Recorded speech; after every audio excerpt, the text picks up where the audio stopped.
আমরা খেলা পাগল, টান টান উত্তেজনা। আজকে ম্যাচটা ছিল আফগানিস্তান ভার্সেস বাংলাদেশ।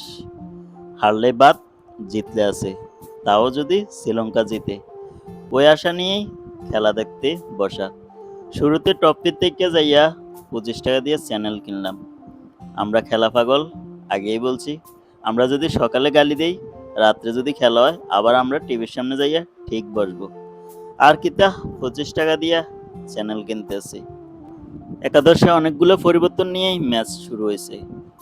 অনেক পরিবর্তনের মাঝে আজকে বাংলাদেশ অনেক ভালো খেলছে। ব্যাটিংয়ে প্রত্যাশিত ছিল 180+ রান হইব, কিন্তু হইল না। থামতে হইল 154-তে। বোলিংয়ে যখন দ্বিতীয় ওভারে ক্যাচ মিস হয়েছে, মনে হয়েছে যে ম্যাচটা হারে যাবো। তারপর টান টান উত্তেজনায় যাইয়া ম্যাচটা আমরা জিতেই গেলাম। তবে হার্ট দুর্বল কইরা ম্যাচ জিতে হয়েছে। যাক, শুভকামনা রইল সামনের ম্যাচগুলা যেন শ্রীলঙ্কা জিতে যায়।